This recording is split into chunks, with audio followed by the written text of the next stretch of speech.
The Elder Scrolls Online has had a tough year for content, but that doesn't mean that things can't get better.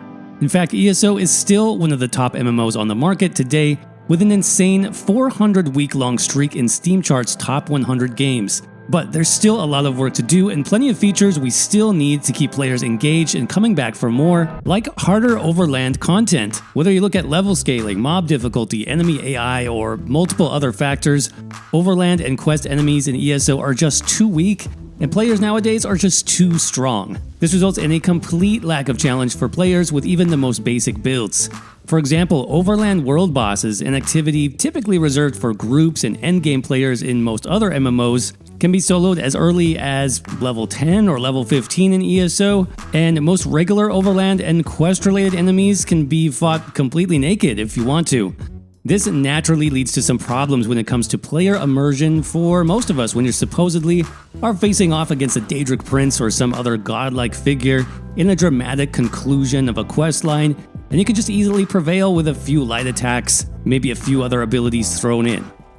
Now, I asked you guys if you would want a veteran or hard mode option for quests and overland, and a whopping 83% of you said yes. So why doesn't Zenimax do this? In my mind, it wouldn't take much to fix this, at least for instance content like quest areas. In cases like this, you don't have to worry about balancing the game with other players at other levels, and could instead just use the existing system that we already have in dungeons, arenas, and trials of setting the instance as normal or veteran, maybe even with some hard mode encounters thrown in for specific bosses. This way, players can choose the difficulty that they want to experience, maybe even with improved rewards like more loot or better quality loot for harder ranks. In my mind, this would be an easy win for the developers, being a really simple addition to the game that would encourage players to keep playing and exploring. Something else ESO can really improve on is better rewards, specifically things that can be earned in-game. I talked about this in my previous video where we looked at a potential new feature called Customize Actions, which will allow players to change out some basic animations for things like harvesting and fast travel with new custom animations and new effects. But according to the developers, at least so far, this new level of customization will only be available for purchase with crowns or through crown crates. Now, this is another huge missed opportunity where this new level of customization could instead reward players for actually playing the game instead of spending real-world money. Now, from what I've seen, ESO players want more options when it comes to earned rewards, even the so-called cosmetic-only rewards like skins and mounts and emotes, because it helps tell a story about their character that makes them feel unique. I mean, think about this. As a player, would you prefer to share stories about crazy achievements, completing quest lines, and surviving difficult boss battles? Or would you rather share your story about spending $10 extra in the crown store for the latest cosmetic reward? I think the difference here is pretty clear.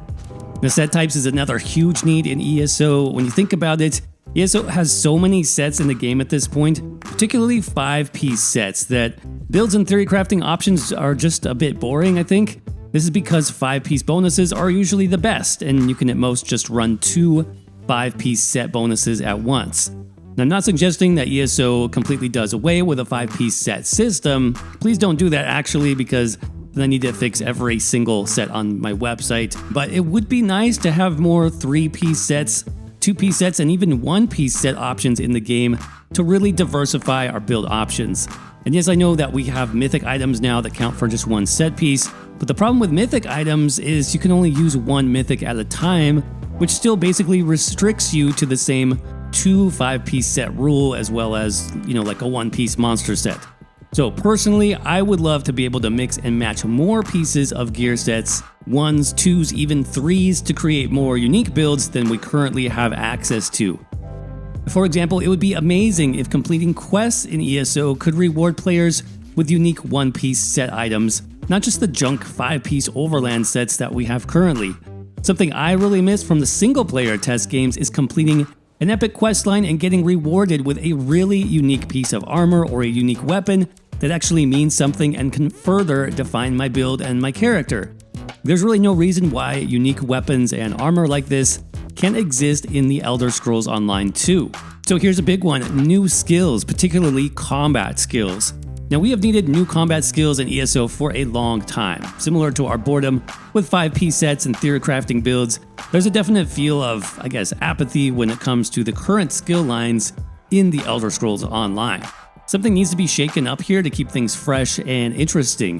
Now, at the very least, I think a new weapon skill would be a great addition to the game, and it would make a lot of players really, really happy. If we want to go with something more typical to the Elder Scrolls universe, I think a new magic-based weapon would be a perfect addition.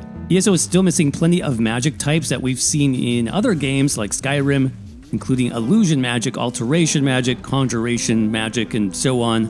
This could be applied to like a staff or also through something like a handheld book. Many NPCs in the Elder Scrolls Online also dual-wield a weapon in one hand while using magic in the other hand, just like in Skyrim and Oblivion, which would be another amazing addition if they could figure out how to make that work in ESO.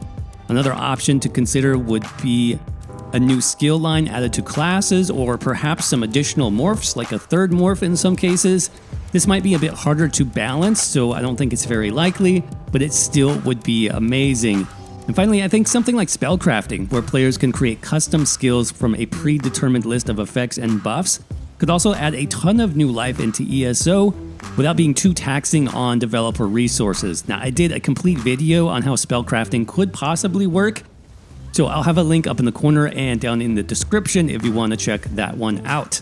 As far as champion points, this was completely reworked just a few years ago, but most players I've talked to realize the system is still far from perfect. And while it does a decent job on balance, making sure champion points are insanely powerful, they do this by restricting us to 4 slotted stars per constellation nowadays.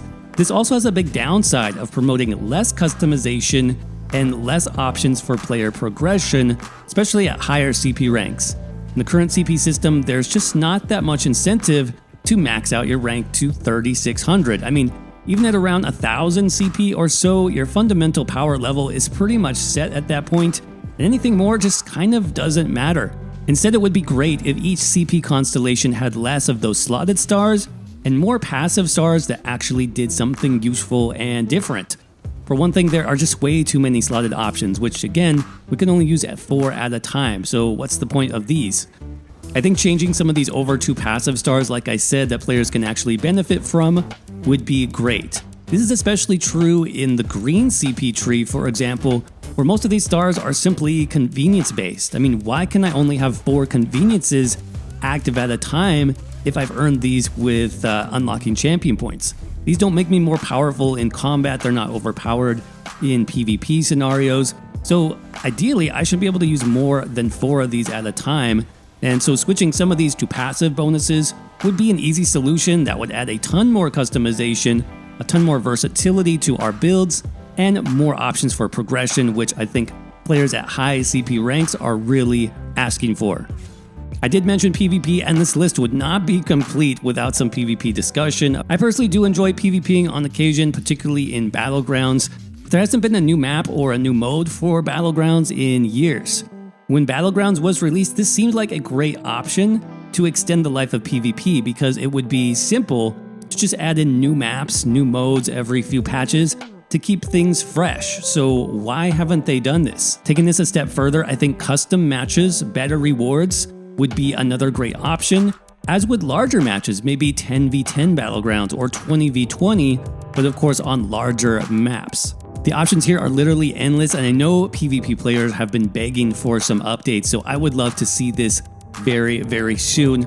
But if there's just one thing that I hope comes to ESO next year, that would be a new class. It's been 3 years since the latest class was released in 2019 with the Necromancer, and that feels like so long ago, doesn't it? I mean, there's so many great options available that could add value to the game. Even if we only look at like the classic Elder Scroll style classes from previous games, like Oblivion and Morrowind, this might include things like the Bard or a Monk class, maybe a Barbarian or a Spellblade. There's lots of directions they could go with this, and I still believe that a new class is by far the biggest opportunity ESO has to really attract new and old players alike and breathe some new life back into the game.